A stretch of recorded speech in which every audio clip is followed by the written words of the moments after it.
Thank you, everybody. I want to echo Dr. Price's her thoughts about just feeling grateful to be here.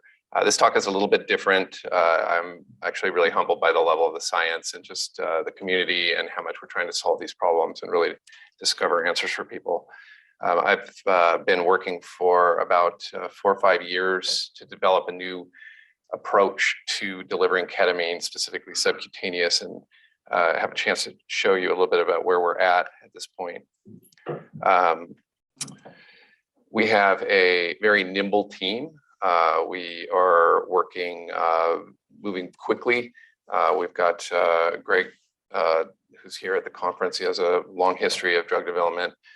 Me, I have a lot of clinical experience with ketamine. Sheldon Moberg, who has expert history in developing pumps. He actually developed the Paradigm pump for Medtronic way back. Rosemary Gonzalez, Kevin Brune, and of course, Jason Wallach, who's a legend in NMDA receptor chemistry. And we put our heads together and decided that we were going to look at pain as our first approach, partly because it was a market that was not as saturated, but also because as a practitioner, I have about probably somewhere between 1,500 to 2,000 treatments that I've sat specifically in, usually about 2 hours. I've just really seen what ketamine can do for pain, both in the session and after the session when I follow up with patients. We also have a massive crisis in the United States. Currently, the opioid crisis is basically killing as many people as World War II did in the American circle, actually for the Brits as well. So we have a massively lethal problem that we need to solve. We're looking at post-operative pain as we're starting because it really looks like if you can stop acute pain from turning into chronic pain, which ketamine has substantial potential to do that, we can stop some of the opioid development of crisis, the kind of appetite for opioids that is so serious in the United States. There's some estimates that 160,000 Americans get addicted to opiates every year just from standard of care pain management and post-operative care. So when we looked at this, we realized that the subcutaneous delivery would be best in class if we could hack this. You can get both bolus and steady state through a basal rate. If you want to, you can only do that with IV right now. You could do in clinic or in supervised settings, high bioavailability, which means you have low metabolite load, essentially procedural burden reduced as well, which is very important for psychiatry because psychiatrists are not proceduralists. It's one of the reasons why IV clinics are mostly run by internists, ER doctors, and anesthesiologists. So when we looked at it, though, the problem was ketamine is kind of like salty orange juice. High osmolality, low pH, and you can imagine why it burns the tissue, subcutaneous tissue. Generally, it's some of the only tissue we really don't deliver ketamine to that much. So you can, but people get kind of a hot nodule, sterile abscess afterward. You can do it here and there, but it's not really a commercial product generally. So we set ourselves, got together and spent about 1.5 years figuring out how to change the osmolality and the pH of ketamine and yet still maintain potency in order to be able to put enough ketamine in a wearable device. You can't have something that weighs too much and is pulling onto the tissue. So we needed to get what we needed for multiple days, potentially pain management or whatever we're looking for in a 3 ml cartridge. So I'm going to pass to Jason right now. Oh, I'm sorry, one quick thing. In the process of doing this, we've actually found that the formulation technology is highly modular. So we're now applying it to other molecules. And these are our in-house commitments that we're developing. We're also looking at, we'll show you a number of different molecules that we've created formulations that could fit in this or pen injectors that we are looking at either bringing in-house or possible license opportunities. Cool, thank you.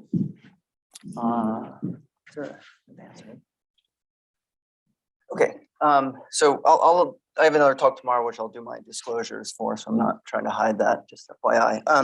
Quick plug, this was a recent publication we did on this technology in pharmaceutics. So if you're interested in more of this after this talk, please feel free to check it out.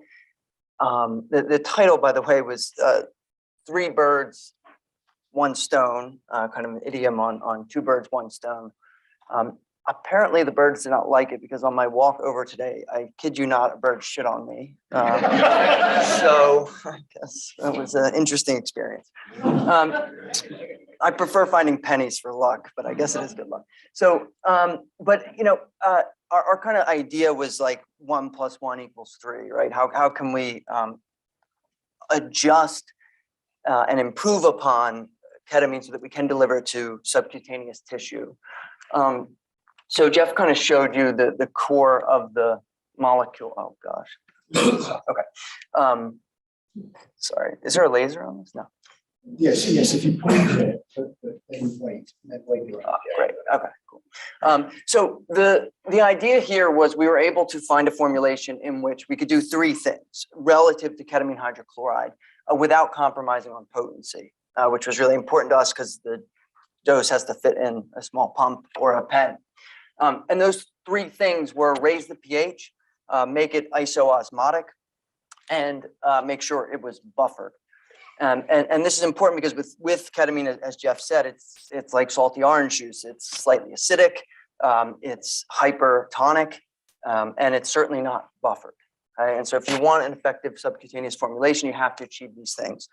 And so what we did, and I'm going to tell you how we got there, is create this compound here, which is essentially a cyclodextrin-based ketamine salt that's completely novel.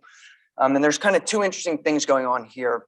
So first of all, cyclodextrins, I don't know if you know, are very fascinating molecules. They're able to complex things that are poorly soluble. So in the center there is a ketamine molecule that's unionized. It's free-base ketamine. That's normally not soluble in water. However, when it complexes to the cyclodextrin, which is this ring of sugars, it's able to be solubilized. The other thing we did was exploit these sulfonate anion groups on the cyclodextrin to basically form a salt with ketamine. And just real quick, that's the formulation here. Clear, transparent solution, looks like water, and then the solid form of the molecule. Okay, so we kind of, a little bit on the history. So how we came about this was we were discussing how can we improve the patient experience, right? Because of these injection site reactions. The first thing we decided to tackle was pH. It seemed like the most straightforward, easy option. And so that's how we sort of came up with Captisol. The idea being, if you take ketamine HCl and add base to it to raise the pH, what'll happen is you get it a little bit to about 5.5, and then it just crashes out. Okay. And so what we did was put the cyclodextrin in to complex that ketamine free base that formed to keep it in solution. So that worked very well. You can see we were able to get the pH up to 5.5 to 6 pretty stably. And so that's an achievement over ketamine, which we purchased a bunch of formulations sold on the market, which have a pH of about 3.8 to 4. pH is a log scale, so it's between 10 and 100-fold less acidic, this formulation. But there was a problem, and that was, although we achieved a higher pH, the osmolality went up quite a bit. In fact, it was higher even than ketamine hydrochloride. So you can see here, we have concentration of ketamine on the x-axis and osmolality on the y-axis, green being our initial ketamine Captisol formulation. The osmolality at 100 mg per mil is almost 1,400 or 1,500, whereas ketamine HCl is 600. And the question was, why was it so hyperosmotic? And the reason was the Captisol molecule we were using had sodium cations to neutralize these sulfonate anions. And so in looking at it, we realized, well, we're putting ketamine HCl in. Ketamine is a cation, chloride is an anion, and we're putting Captisol in, right? Captisol is an anion and it has sodium cations. We don't need the sodium chloride. We can remove that essentially. And the really neat thing about that is when you think about osmotic load, you have, say, 7 ketamine molecules, and then you need 7 chlorines to balance that. So 7 + 7 is 14. But when we make this salt form, we have 7 ketamine molecules, but only 1 Captisol. So 7 plus 1 is 8. So if you think of the osmotic load there, it's 8 versus 14. In fact, the osmolality of this formulation, as you'll see, it has the same osmolality almost of ketamine freebase, as if we could magically just put ketamine freebase in solution and have no salt present whatsoever. So that was really cool and had never been done before. It's, as far as we're aware, the first 7-valent salt of any drug, at least that we've been able to find. And you can see at every single concentration of ketamine, the osmolality of this salt form we call KETCAP is about half of ketamine hydrochloride. And so we ended up choosing 70 mg per mil because it was still like a reasonable concentration of ketamine that we could effectively deliver the dosage we wanted to with. But the nice thing is it's isotonic and isoosmotic, meaning it matches the osmolality of tissues, okay, extracellular fluid and intracellular fluid. And you can see here our formulation has the same osmolality as 0.9% saline, which is the gold standard of isotonic solutions. That's why it's so widely used. You can see just real quick, other sort of formulations that could be used to solubilize the ketamine have very high osmotic loads. Propylene glycol, for example, was almost 2,000. So that's just a non-starter for tissue tolerability. The other sort of, so I've told you now how we raised the pH, we adjusted the osmolality. The kind of last thing that's really unique and interesting about this formulation is its buffering capacity. It's important to buffer, drug formulation, especially solutions. The reason is if there's any change in pH, the formulation might not be stable. It might crash out. If you add base to your solution, it's going to crash out, the ketamine. And if there is acid added, the pH will decrease, and that destroys the whole purpose of us raising the pH in the first place. And so these experiments we did were just to show the buffering capacity of this molecule. And you can see with ketamine hydrochloride, we bring it up to pH 5.5 plus or minus 0.01, and we add little bits of sodium hydroxide base, right? And ketamine hydrochloride can tolerate about 5 microliters of this solution of base before it just crashes out of solution. And the BB106 formulation can contain double, or can tolerate double that, actually about 10 microliters of base added to the formulation before it crashed out. And this property comes from, again, those this cyclodextrin core here, right? In our formulation, a substantial portion of these don't contain the ketamine. And when we form unionized ketamine by adding base, it snatches it up and pulls it out of the solution and hides it from the solution pH. At the same time, a lot of them do contain an unionized ketamine, and that's what allows us to buffer against added acid. So same thing here. These are the different formulations. So ketamine HCl in red, KETCAP formulation in blue. You can see added acid on the x-axis and pH on the y. So as you add acid to ketamine HCl, it just rapidly drops. As you would expect, there's no buffering capacity at all. Whereas with the KETCAP formulation, it's able to tolerate a fair bit of acid before it begins to drop. And that's from that unionized ketamine being able to neutralize any added acid. It just comes off the cyclodextrin, neutralizes it, and then that's it. And so we realized very quickly that this sort of formulation strategy shouldn't work for just ketamine. Any small molecule that contains a basic nitrogen should work with this.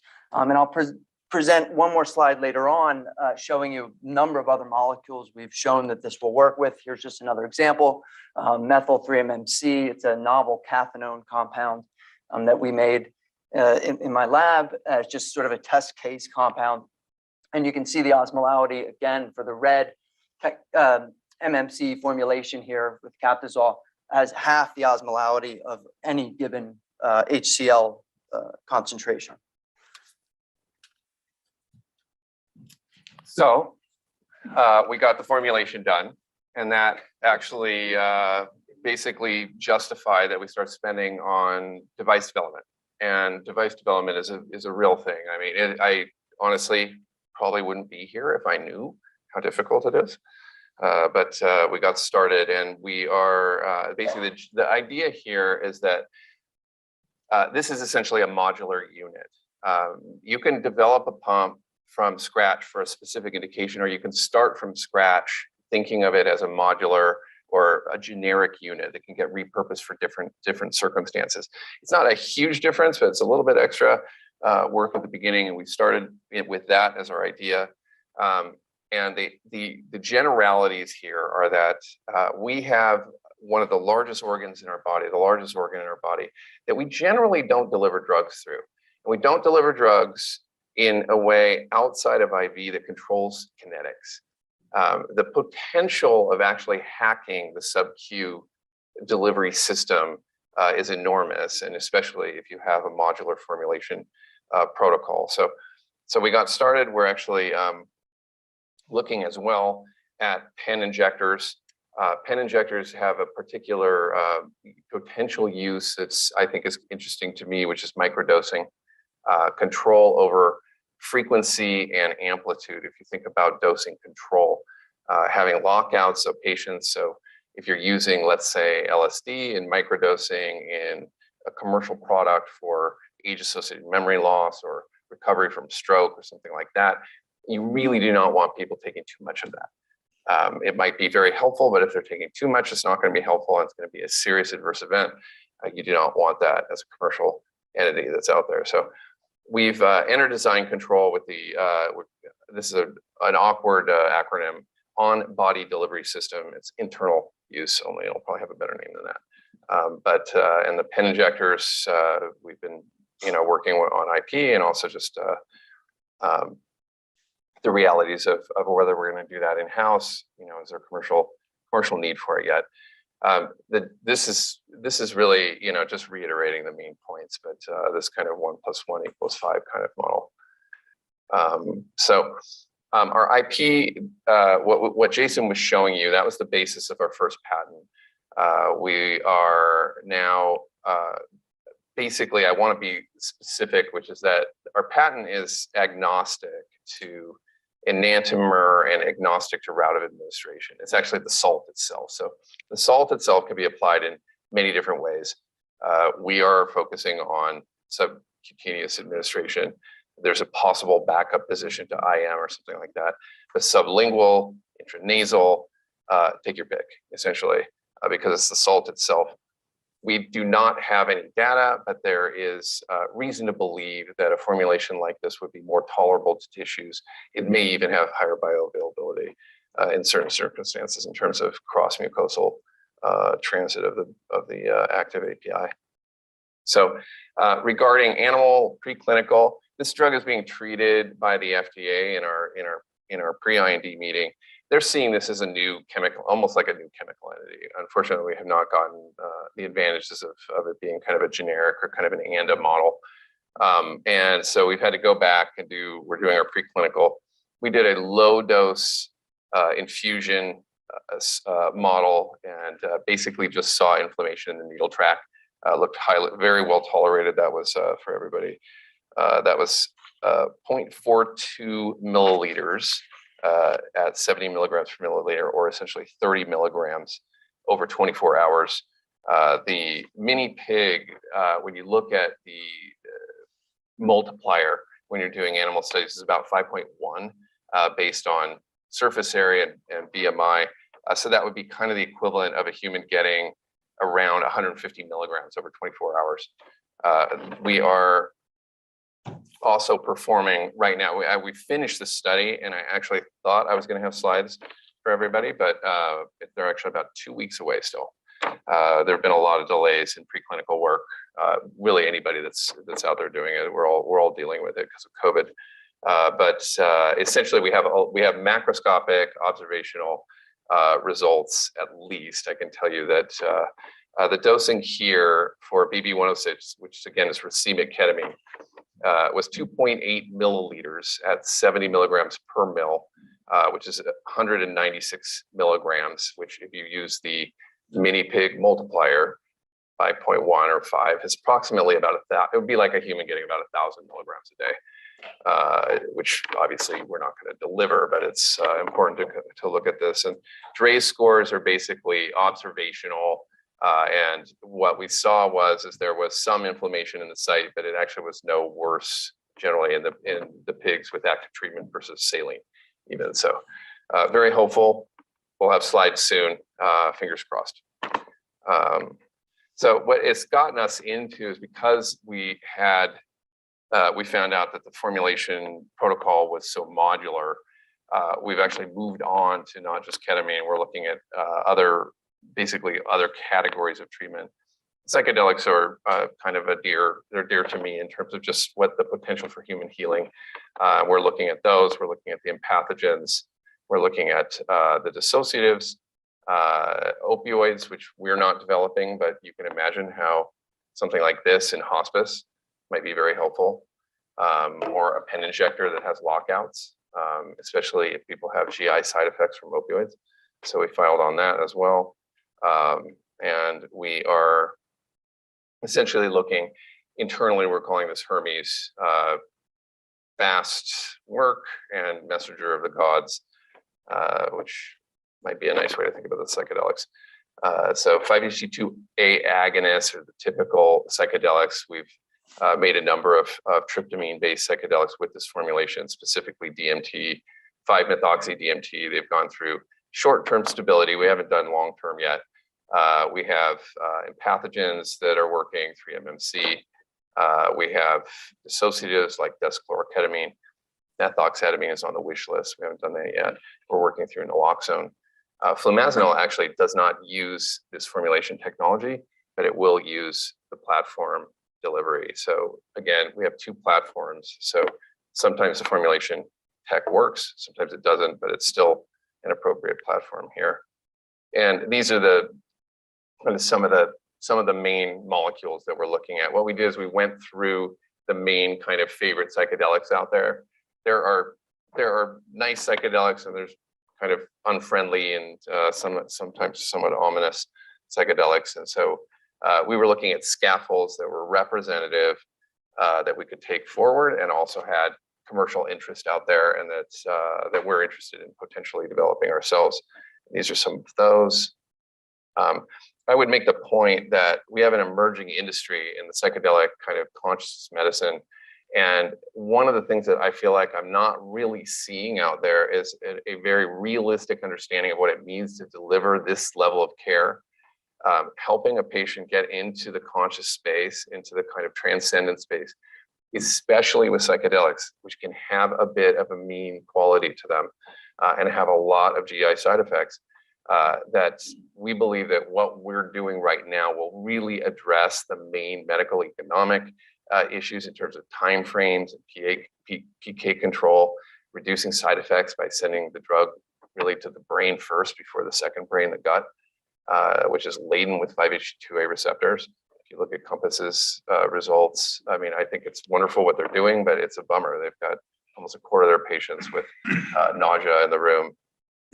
Anybody who works with ketamine knows that it's not nice when people vomit in the room. Addressing first pass treatment inconsistency as well, which is a big issue with psychedelics. It's a big issue with MDMA. Permitting real-time dosing attunement. These drugs come on very slowly. Generally, they come on slowly when we take them orally. And so being able to attune to a patient, okay, this patient needs a little bit more, and also to be able to ease in as well sometimes. Psychedelics, sometimes it's the proper thing to just go all in, but some people do believe that easing in can be the right model. This has tamper resistance kind of built into it, tamper resistance, possible diversion control as well, based on what we put on the chip. Chip is reprogrammable. And essentially, getting rid of IV costs and procedural burden and stuff like that to make psychiatrists actually able to use these tools in their office. Again, I will say it again, psychiatrists are not proceduralists. So anybody who thinks that they're going to bring something into the office and a psychiatrist who does not have the capacity to deliver IV is going to have some surprises. So setting parameters. Think about basically here's two use cases.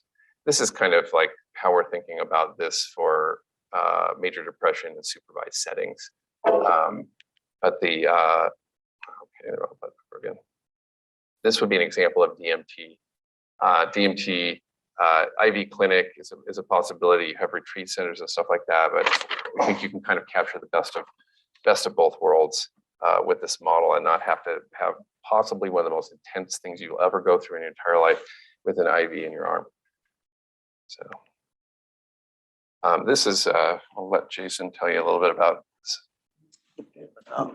Okay, 2 minutes. So yeah, real quick. So these are just some of the compounds we've applied this formulation to, either in my lab or with a CRO partner. I mean, I think the key thing here is, again, just the sort of scope. These were chosen to be structurally diverse from different pharmacological classes. In all cases, these formed nice, played nice osmolarities lower than the corresponding HCl salt. Interestingly, a lot of these were able to get the pH up to 7 without any issue, which was a little different than ketamine. We have some interesting insight into why that's the case, but I won't get into that with 2 minutes left. One last really thing I think super interesting. With DXM, we're only able to get 15 mgs per million of the hydrobromide salt, whereas with our formulation, we got 70 mgs in, no problem. And we did follow-up research to see how soluble the DXM captazole salt was. And in fact, it was so soluble, we couldn't even accurately measure it. So the highest we got before I was comfortable with my students pipetting it was over 300 milligrams per mil. So that's a 20-fold, greater than 20-fold increase in solubility. That's great for drugs of any parental route, but that can influence oral pharmacokinetics as well, right? So Cmax, Tmax, and oral bioavailability. So I think there's sort of formulations like, to us, the gift that keeps on giving. There's just so much interesting potential every time we turn around. I'm just going to run through the last slide so that you have them on the, people can look at this. We're running through the American Pharmacopoeia. We're doing a screening of all the molecules that are out there that have potential to be repurposed in this way. We think small molecules are next in terms of the shift from IV to sub-Q that we've seen in the biologics market. We're preparing for it. So thank you. Thank you, Jeff. Thanks, Steph, and thanks, Jason, for one of the most rapid basic pharmacology lectures I've had that I actually understood. Thank you. Any quick questions? We have time for, yes. Terry Keller from Perception. Really nice talk, very clever chemistry. Just a quick question. In the case of racemic ketamine, the are going to have different binding constants to the chiral cyclodextrin, right? Have you seen this, and does it affect your ability to scale this up consistently? And that's a great question. We made both enantiomers without any issue. We're currently calculating the binding affinity of both. So far, racemic and S-ketamine have identical binding affinities, actually. So it's very likely R will as well. I was in the process of resolving it before I left here for the conference. It needed a couple extra crystallizations, but yeah, I think so. Yep. So this unit it'll be a 6 millimeter 29 gauge, very similar to it's the insulin automated delivery. Little sting, yeah. And do you see a feature in patches? I'm sorry, can you just a little bit louder so people can hear it? This looks like it might be a. Yeah, patches are interesting. We spent a lot of time looking at patch pharmacology, and it's difficult because you really have to choose your dosing ahead of time. You go all in on certain models. As you can do certain things. You can change the size of the patch and things like that, but you get kind of caught up in a certain path before you've even really figured out what works. What we like about this is it's programmable. You can change the chip, you can change the profile. It can deliver in 3 minutes or it can deliver in 3 days. It has bolus delivery, it has a bolus button, it runs, you can do basal rate, you can do anything you want. It's a pocket IV. Well, how you have to Say some concluding remarks. How often do you change? If this were post-operative pain, you would put one pod on and it would basically run its rate over 24 hours. You could choose to stop it. You can bolus with small hits, but not enough to get too far in. And then at 24 hours, you would have another pod and you put it on another site or not. So, yeah. All right, any last minute, because we're at 5 right now. There's a burning, last one. Just, very quickly, I can see the benefit of 24-hour continuous infusion for, say, microdosing with psilocybin, the MDMA, not that there's any evidence to that. But when you're using it as an adjunct to psychotherapy, then do you really need to improve on a single one-off oral bolus? It doesn't require continuous infusion, does it? Yeah, it's a good question. And it comes up a lot. And what I would say is that, you know, if I were to ask you, would you rather send this molecule that's so important to get right? Would you rather send it straight to your brain, or would you rather go by your gut first and create a bunch of visceral noise, kind of malaise, that kind of fluey feeling that you get when psilocybin's coming on, that caused Compass to have a 23% nausea side effect in the room? And you really can't treat that very well. I mean, honestly, ondansetron doesn't work for psilocybin-associated nausea. So it's really probably much more about just roiling the gut from activating those receptors directly, as opposed to like chemoreceptor zone or something like that. So that's just one aspect of it. I think attuning to a patient in real time, given the opportunity cost, the importance of getting it right as a doctor, it's a lot of value. It's very difficult to do that with oral dosing. It comes on so slow. Thank you. I think that concludes day 2.